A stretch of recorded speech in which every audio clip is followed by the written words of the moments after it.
नमस्कार सभी को। मेरे चैनल में आप सभी का हार्दिक स्वागत एवं अभिनंदन है। आज मैं उपस्थित हूँ मुंशी प्रेमचंद द्वारा लिखित उपन्यास गबन का अगला भाग लेकर। तो आइए इसका कथानक प्रारंभ करते हैं। कई दिनों के बाद एक दिन कोई 8 बजे रमा पुस्तकालय से लौट रहा था कि मार्ग में उसे कई युवक शतरंज के किसी नक्शे की बातचीत करते मिले। यह नक्शा वहाँ के एक हिंदी दैनिक पत्र में छपा था और उसे हल करने वाले को 50 रुपये इनाम देने का वचन दिया गया था। नक्शा असाके सा जान पड़ा। कम से कम इन युवकों की बातचीत से ऐसा ही टपकता था। यह भी मालूम हुआ कि यहाँ के और भी जितने ही शतरंजबाजों ने उसे हल करने के लिए भरपूर जोर लगाया, पर कुछ पेश न गई। अब रमा को याद आया कि पुस्तकालय में एक पत्र पर बहुत से आदमी झुके हुए थे और उस नक्शे की नकल कर रहे थे। जो आता था 2-4 मिनट तक वह पत्र देख लेता था। अब मालूम हुआ यह बात थी।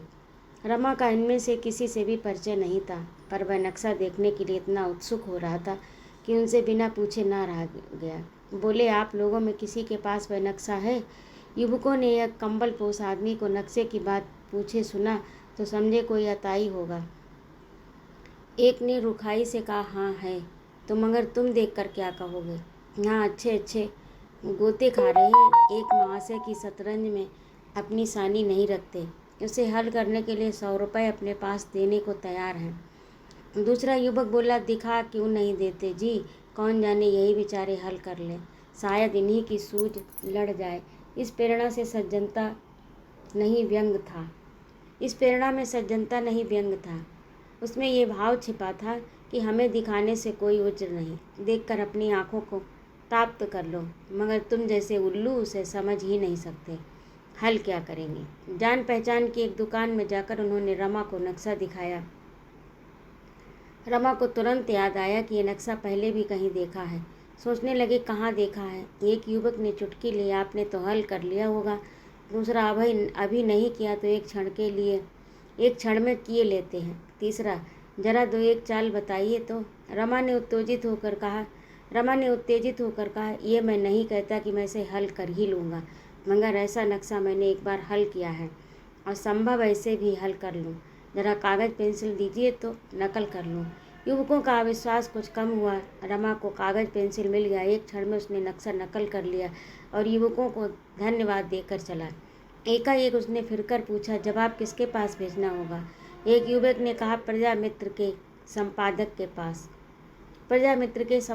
पास। रमा ने घर पहुंचकर उस नक्शे पर दिमाग लगाना शुरू किया, लेकिन मोहरों की चालें सोचने की जगह वह यही सोच रहा था कि यह नक्शा कहाँ देखा। शायद याद आते ही उसे नक्शे का हल भी सूझ जाएगा। अन्य प्राणियों की तरह मस्तिष्क भी कार्य में तत्पर न होकर बहाने खोजता है। कोई आधार मिल जाने से वह मानो छुट्टी पा जाता है। रमा आधी रात तक नक्शा सामने खोले बैठा रहा। शतरंज की जो बड़ी बड़ी मार्के की बाजियां खेली थी, उन सब का नक्शा उसे याद था, पर ये नक्शा कहाँ देखा। सहसा उसकी आंखों के सामने बिजली सी कौंध गई। खोई हुई स्मृति मिल गई। आहा, राजा साहब ने ये नक्शा दिया था। हाँ ठीक है, लगातार 3 दिन दिमाग लड़ाने के बाद इसे उसने हल किया। नक्शे की नकल भी कर लाया था। फिर तो उसे एक एक चाल याद आ गई। एक क्षण में नक्शा हल हो गया। उसने उल्लास के नशे में जमीन पर 2-3 कुलांचें लगाईं, मूँछों पर ताव दिया, आईने में मुख देखा और चारपाई पर लेट गया। इस तरह अगर महीने में एक नक्शा मिल जाए तो क्या पूछना।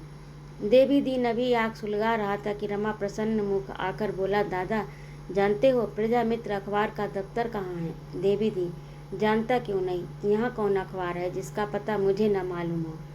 प्रजामित्र का संपादक एक रंगीला युवक है जो हरदम मुंह में पान भरे रहता है। मिलने जाओ तो आंखों से बातें करता है, मगर है हिम्मत का धनी। 2 बेर जेल हो आया। रमा, आज जरा वहाँ तक जाओगे? देवी दीन ने कातर भाव से कहा, मुझे भेज कर क्या करोगे? मैं न जा सकूँगा। रमा, क्या बहुत दूर है? नहीं, दूर नहीं है, फिर क्या बात है? देवी दीन ने अपराधियों के भाव से कहा, बात कुछ नहीं है, बुढ़िया बिगड़ती है, उसे वचन दे चुका हूँ, स्वदेशी विदेशी के झगड़े में न पड़ूंगा, न किसी के अखबार में जाऊंगा। उसका दिया खाता हूँ तो हुक्म भी तो बजाना पड़ेगा। रमा ने मुस्कुराकर कहा, दादा तुम तो दिल लगी करते हो, मेरा एक बड़ा ज़रूरी काम है। उसने शतरंज का एक नक्शा छापा था जिस पर 50 रुपये इनाम है। मैंने वह नक्शा हल कर दिया। आज छप जाए तो मुझे यह इनाम मिल जाए। अखबारों के दफ्तर में अक्सर खुफिया पुलिस के आदमी आते जाते रहते हैं। यही भय है, नहीं मैं खुद चला जाता, लेकिन तुम नहीं जा रहे। हाँ, हो तो लाचार मुझे ही जाना पड़ेगा। होकर लाचार आखिर मुझे ही जाना पड़ेगा। बड़ी मेहनत से ये नक्शा हल किया, सारी रात जागता रहा हूँ। देवी दी ने चिंतित स्वर में कहा, तुम्हारा वहाँ जाना ठीक नहीं। रमा ने हैरान होकर पूछा, तो फिर डाक से भेज दूँ? देवी दी ने एक क्षण सोचकर कहा, नहीं, डाक से क्या भेजोगे? इधर उधर हो जाए तो तुम्हारी मेहनत अकारत जाए।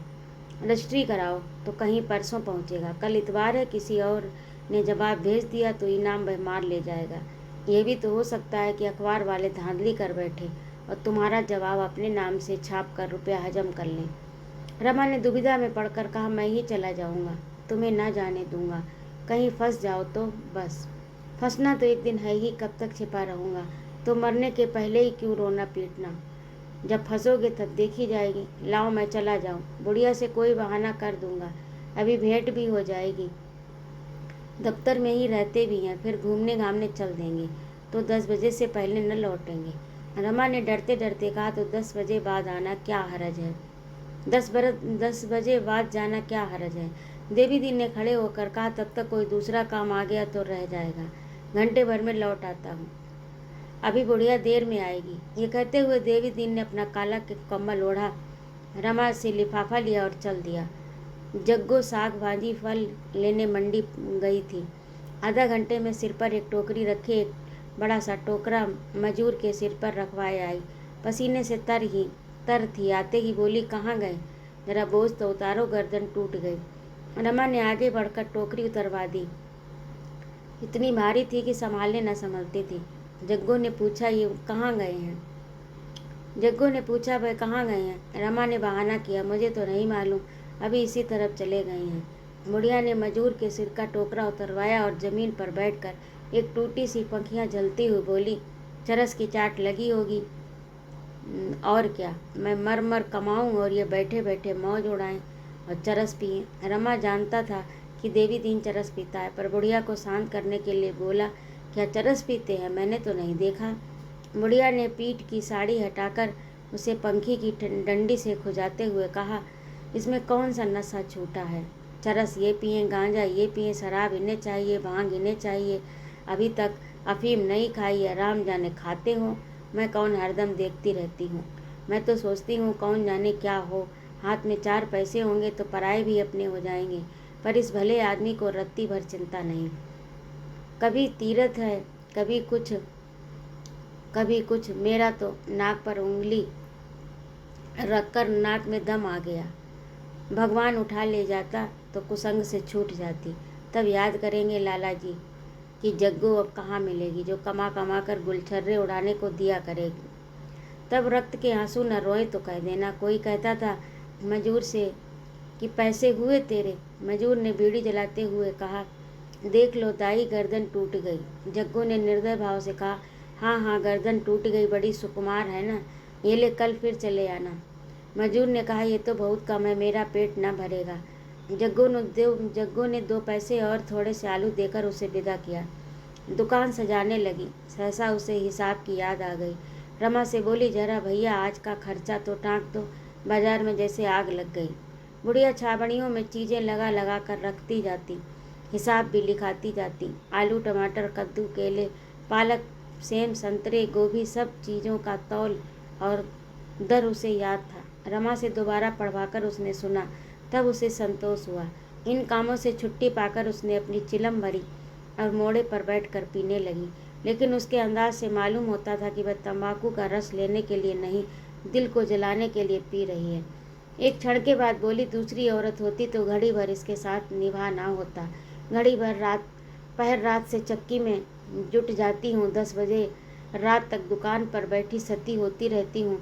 खाते पीते 12 बजते हैं, तब जाकर 4 पैसे दिखाई देते हैं, और जो कुछ कमाती हूँ ये नशे में बर्बाद कर देता है। 7 कोठरी में छिपा के रखूँ पर इसकी निगाह पहुँच जाती है, निकाल लेता है। कभी एक आध चीज़ वक्त बनवा लेती हूँ तो आँखों में गड़ने लगती है। तानों से छेदने लगता है। भाग में लड़कों का सुख भोगना नहीं बताता तो क्या करूं? छाती फाड़ के मर जाऊं? मांगे से तो मौत भी नहीं मिलती। सुख भोगना लिखा होता तो जवान बेटे चल देते, और इस पियक्कड़ के हाथों मेरी ये सामत ना होती। इसी ने स्वदेशी के झगड़े में पड़कर मेरे लालों की जान ले ली। आओ इस कोठरी में भैया तुम्हें मुकद्दर की जोड़ी दिखाऊं। दोनों इस जोड़ी से 500-500 हाथ उघरते थे। अंधेरी कोठरी में जाकर रमा ने मुकद्दर की जोड़ी देखी। इस पर वार्निश थी, साफ सुथरी, मानो अभी किसी ने उधर कर रख दिया हो। बुढ़िया ने सगर्भ नज़रों से कहा, लोग कहते हैं कि ये जोड़ी महाबामन को दे दें, तुझे देख देख कलक होगा। मैंने कहा, ये जोड़ी मेरे लालों की सुफल जोड़ी है, यही मेरे दोनों लाल हैं। बुढ़िया के प्रति आज रमा के हृदय में असीम श्रद्धा जागृत हुई। कितना पावन धैर्य है, कितनी विशालता वत्सलता है। इसने लकड़ी के इन 2 टुकड़ों को जीवन प्रदान कर दिया। रमा ने जग्गू को माया और लोभ से डूबी हुई पैसे पर जान देने वाली कोमल भावों से सर्वथा विहीन समझ रखा था। आज उसे विदित हुआ कि उसका हृदय कितना स्नेहमय, कितना कोमल, कितना मनस्वी है। बुढ़िया ने उसके मुंह की ओर देखा तो न जाने क्यों उसका माता हृदय उसे गले लगाने के लिए अधीर हो उठा। दोनों के हृदय प्रेम सूत्र में बंध गए। एक ओर पुत्र स्नेह था, दूसरी ओर मातृभक्ति। वह मालिन्य जो अब तक गुप्त भाव से दोनों को पृथक किए हुए था, आज एकाएक दूर हो गया। बुढ़िया ने कहा, मुंह हाथ धो लिया है ना बेटा? बड़े मीठे संतरे लाई हूँ, एक लेकर चखो तो। रमा ने संतरा खाते हुए कहा, आज से मैं तुम्हें अम्मा कहा करूँगा। बुढ़िया ने के शुष्क ज्योतिहीन ठंडे कृपण नजरों से मोती के 2 बिंदु निकल पड़े। इतने में देवी दीन दबे पाँव आकर खड़ा हो गया। बुढ़िया ने तड़प कर कहा, इतने सवेरे किधर सवारी गई थी सरकार की? देवी ने सरलता से मुस्कुराकर कहा, कहीं नहीं, जरा एक काम से चला गया था। क्या काम था? जरा मैं भी तो सुनूं। मेरे सुनने लायक नहीं है। पेट में दर्द था, जरा वैद्य जी के पास चूरन लेने गया था। झूठे हो तुम, ओढ़ो उससे जो तुम्हें जानता ना हो। चरस की ठोह में गए थे तुम। नहीं, तेरे चरण छूकर कहता हूँ, तो झूठ मूठ मुझे बदनाम करती है। तो फिर कहाँ गए थे तुम? बता तो दिया, रात खाना 2 कौर ज़्यादा खा गया था। रात खाना 2 कौर ज़्यादा खा गया था, सो पेट फूल गया मीठा मीठा। झूठ है, बिल्कुल झूठ। तुम चाहे झूठ बोलो, तुम्हारा मुंह साफ कह देता है बहाना है। चरस गांजा इसी टोह में गए थे तुम। मैं एक ना मानूंगी, तुम्हें इस बुढ़ापे में नशे की सूझती है। यहाँ मेरी मरनी हुई जाती है। सवेरे के गए 9 बजे लौटे हैं। जानो यहाँ कोई इनकी लौंडी है। देवी दी ने झाड़ू लेकर दुकान में झाड़ू लगाना शुरू किया, पर बुढ़िया ने उसके हाथ से झाड़ू छीन लिया और पूछा, तुम अब तक कहाँ थे? जब तक ये न बताओगे भीतर घुसने नहीं दूंगी। देवी दीन ने सिर पिटाकर कहा, क्या करोगी पूछकर? एक अखबार के दफ्तर में तो गया था, जो चाहे कर ले। बुढ़िया ने माथा ठोक कर कहा, तुमने फिर वही लत पकड़ी। तुमने कान न पकड़ा था कि अब कभी अखबारों के नगीच न जाऊंगा। बोलो, यही मुँह था कि कोई और? तू बात तो समझती नहीं, बस बिगड़ने लगती है।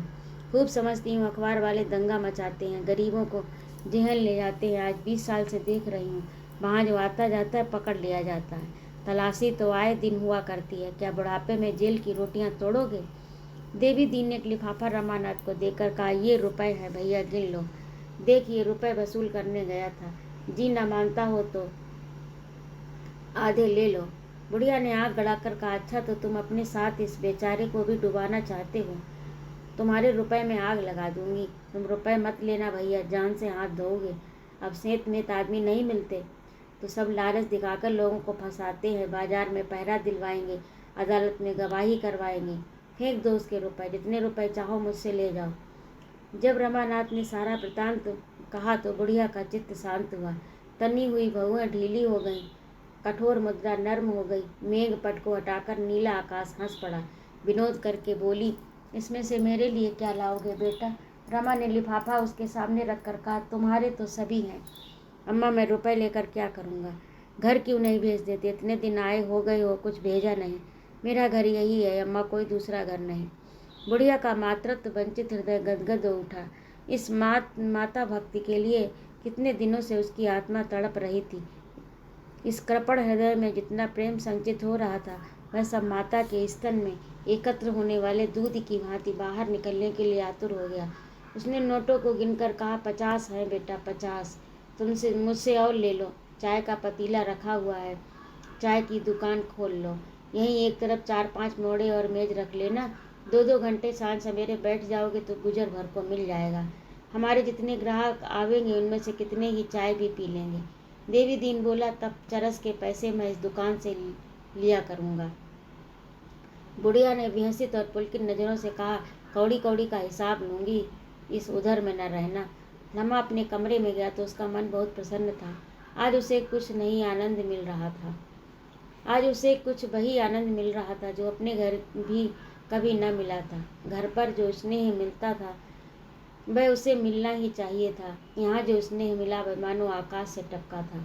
उसने स्नान किया, माथे पर तिलक लगाया, पूजा का स्वांग करने बैठा कि बुढ़िया आकर बोली, बेटा तुम्हें रसोई बनाने में बड़ी तकलीफ़ होती है। मैंने एक बामनी ठीक कर दी है, बेचारी बड़ी गरीब है, तुम्हारा भोजन बना दिया करेगी। उसके हाथ का तो तुम खा लोगे, नेम कर्म से रहती है बेटा, ऐसी बात नहीं है। मुझसे रुपए पैसे उधार ले जाती, इसी से राजी हो गई है। उन वृद्ध आँखों में प्रगाढ़ अखंड मातात्व झलक रहा था। कितना विशुद्ध, पवित्र, ऊंच नीच और जाति मर्यादा का विचार आप ही मिट गया। बोला, जब तुम मेरी माता हो गई तो फिर काहे का झूठ विचार, मैं तुम्हारे ही हाथ का खाऊंगा। बुढ़िया ने जीभ दांतों से दबाकर कहा, अरे नहीं बेटा, मैं तुम्हारा धर्म ना लूँगी। कहाँ तुम बामन और कहाँ हम खटिक, ऐसा कहीं हुआ है? मैं तो तुम्हारी रसोई में खाऊंगा। जब माँ बाप खटिक हैं तो बेटा भी खटिक है। जिसकी आत्मा बढ़ी तो वही ब्राह्मण है, और जो तुम्हारे घर वाले सुने तो क्या कहें? मुझे किसी के कहने सुनने की चिंता नहीं। अम्मा आदमी पाप से नीच होता है, खाने पीने से नीच नहीं होता। प्रेम से जो भोजन मिलता है वह पवित्र होता है, तो उसे तो देवता भी खाते हैं। बुढ़िया के हृदय में जाति गौरव का भाव उदय हुआ। बोली, बेटा खटिक कोई नीच जात नहीं है। हम लोग ब्राह्मण के हाथ का भी नहीं खाते, कहार का पानी तक नहीं पीते, मांस मछली हाथ से नहीं छूते। कोई शराब पीते हैं, मुदा लुक छिप कर। इसने किसी को नहीं छोड़ा बेटा। बड़े बड़े तिलकधारी गटाफट पीते जाते हैं, लेकिन मेरी रोटियां तुम्हें अच्छी नहीं लगेंगी। रमा ने मुस्कुराकर कहा, प्रेम की रोटियों में प्रेम रहता है अम्मा, चाहे गेहूं की हो या बाजरे की। बुढ़िया यहाँ से चली तो मानो अंचल में आनंद की निधि भरे हो। जब से रमा चला गया, रतन को जालपा के विषय में बड़ी चिंता हो गई। वह किसी बहाने से उसकी मदद करते रहना चाहती थी। उसके साथ ही यह भी चाहती थी कि जालपा किसी तरह ताड़ने ना पाए। अगर कुछ रुपया खर्च करके भी रमा का पता चल सकता तो वह सहर्ष खर्च कर देती। जालपा की वह रोती हुई आंख देखकर उसका हृदय महसूस उठता था। वह उसे प्रसन्न मुख देखना चाहती थी। अपने अंधेरे रोने घर से ऊब कर वह जालपा के घर चली जाया करती थी। वहाँ घड़ी भर हंस बोल लेने से उसका चित्त प्रसन्न हो जाता। अब वहाँ भी वही नसूहत आ गई। यहाँ आकर उसे अनुभव होता कि मैं भी संसार में हूँ, उस संसार में जहाँ जीवन है, लालसा है, प्रेम है, विनोद है। उसका अपना जीवन तो व्रत की वेदी पर अर्पित हो गया। वह तन मन से उस व्रत का पालन करती है, पर शिवलिंग के ऊपर रखे हुए घट में क्या प्रवाह है, तरंग है, नाद है जो सरिता में है, वह शिव के मस्तक को शीतल करता रहे, यही उसका काम है। लेकिन क्या उसमें सरिता के प्रवाह और तरंग का नाद लोप नहीं हो गया? इसमें संदेह नहीं कि नगर के प्रतिष्ठित और संपन्न घरों से रतन का परिचय था, लेकिन जहाँ प्रतिष्ठा थी वहाँ तकल्लुफ था, दिखावा था, ईर्ष्या थी, निंदा थी। क्लब के संसर्ग से भी उसे अरुचि हो गई। वहाँ विनोद अवश्य था, क्रीड़ा अवश्य थी, किंतु पुरुषों के आतुर नयन भी थे, विकल हृदय भी, उन्मत्त शब्द भी। जालपा के घर अगर वह शान न थी, वह दौलत न थी, तो वह दिखावा भी न था, वह ईर्ष्या भी नहीं थी। रमा जवान था, रूपवान था, चाहे रसिक भी हो, पर रतन को अभी तक उसके विषय में संदेह करने का कोई अवसर न मिला था। जालपा जैसी सुंदरी के रहते हुए उसकी संभावना भी नहीं थी। जीवन के बाजार में और सभी दुकानदारों की कुटिलता और जट्टूपन से तंग आकर उसने छोटी सी दुकान का आश्रय लिया था, किंतु ये दुकान भी टूट गई। अब वह जीवन की सामग्रियाँ कहाँ से चाहेगी, सच्चा माल कहाँ पाएगी? एक दिन वह ग्रामोफोन लाई, शाम तक बजाती रही। दूसरे दिन ताजे मेवों की कटोरी लाकर रख गई। जब आती तो कोई सौगात ले आती। अब तक वह जागेश्वरी से बहुत कम मिलती थी, पर अब बहुधा उनके पास बैठती, इधर उधर की बातें करती, कभी कभी उसके सिर में तेल डालती, बाल गूंथती। गोपी और विशंबर से भी स्नेह हो गया। कभी कभी दोनों को मोटर पर घुमाने ले जाती। आते ही दोनों उसके बंगले पर पहुंच जाते। स्कूल से आते ही दोनों उसके बंगले पर पहुंच जाते। कई लड़कों के साथ वहाँ खेलते। उनके रोने, चिल्लाने, झगड़ने में रतन को हार्दिक आनंद प्राप्त होता था। वकील साहब को भी अब रमा के घर वालों से कुछ आत्मीयता हो गई। बार बार पूछते थे, रमा बाबू का कोई खत आया? कुछ पता चला? उन लोगों की कोई तकलीफ हो तो नहीं है? एक दिन रतन आई तो चेहरा उतरा था, आंखें भारी हो गईं। जालपा ने पूछा, अच्छा जी नहीं है क्या? रतन ने कुंठित स्वर में कहा, जी तो अच्छा है, पर रात भर जागना पड़ा। रात से उन्हें बड़ा कष्ट है। जाड़ों में उनको दमे का दौरा पड़ता है। बेचारे जाड़ों भर एम लसन और सनाटोजन और न जाने कौन कौन से रस खाते रहते हैं, पर ये रोग गला नहीं छोड़ता। कलकत्ता में एक नामी वैद्य हैं, अब कि उन्हीं से इलाज कराने का इरादा है। कल चली जाऊंगी। मुझे ले तो नहीं जाना चाहते, कहते हैं बहुत कष्ट होगा, लेकिन मेरा जी नहीं मानता। कोई बोलने वाला तो होना चाहिए। वहाँ 2 बार हो आई हूँ, जब जब गई तो बीमार हो गई हूँ। मुझे वहाँ जरा भी अच्छा नहीं लगता, लेकिन अपने आराम को देखूं या उसकी बीमारी को देखूं। बहन, कभी कभी ऐसा जी उब जाता है कि थोड़ी सी संख्या खाकर सो रहूं। विधाता से इतना भी नहीं देखा जाता। अगर कोई मेरा सर्वस्व लेकर भी उन्हें अच्छा कर दे तो इस बीमारी की मेरा कोई सर्वस्व लेकर भी इन्हें अच्छा कर दे कि इस बीमारी की जड़ टूट जाए तो मैं खुशी से दे दूंगी। जालपा ने सशंक होकर कहा, यहाँ किसी वैद्य को नहीं बुलाया? यहाँ वैद्यों को देख चुकी हूँ बहना, वैद्य डॉक्टर सबको देख चुकी हूँ। तो कब तक जाओगी? कुछ ठीक नहीं, उनकी बीमारी पर है।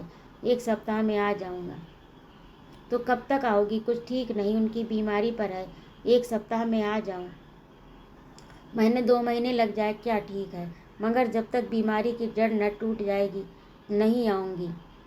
विधि अंतरिक्ष में बैठी हंस रही थी। जालपा मन में मुस्काई। जिस बीमारी की जड़ जवानी में न टूटी, बुढ़ापे में क्या टूटेगी? लेकिन इस सदिच्छा से सहानुभूति न रखना असंभव था। बोली, ईश्वर चाहेंगे तो वहाँ से जल्द अच्छे होकर लौटेंगे बहना। तुम भी चलती तो बड़ा आनंद आता। जालपा ने करुण भाव से कहा, क्या चलूँ बहन, जाने भी पाऊँ? यहाँ दिन भर यह आशा लगी रखती है कि कोई खबर मिलेगी। वहाँ मेरा जी घबराया करेगा। मेरा दिल तो कहता है बाबूजी कलकत्ता में हैं, तो जरा इधर उधर खोजना। अगर कहीं पता चले तो मुझे तुरंत खबर कर देना। ये तुम्हारे कहने की बात नहीं है जालपा, ये तो मुझे मालूम है। खत तो बराबर भेजती रहोगी। हाँ अवश्य, रोज़ नहीं तो अंतरे दिन जरूर लिखा करूँगी, मगर तुम भी जवाब देना। जालपा पान बनाने लगी। रतन उसके मुँह की और अपेक्षा के भाव से ताकती रही, मानो कुछ कहना चाहती और संकोच बस नहीं कह सकती। जालपा ने पान देते समय उसके मान का भाव ताड़कर कहा, क्या कहना चाह रही हो? रतन, कुछ नहीं, मेरे पास कुछ रुपए हैं, तुम रख लो, मेरे रहेंगे तो खर्च हो जाएंगे। तो ये था आज का भाग। आपको कैसा लगा कमेंट करके अवश्य बताइएगा। यदि आपको मेरा कहानी सुनाना अच्छा लगा हो तो कृपया मेरे चैनल को सब्सक्राइब भी करिएगा। जय माँ भारत।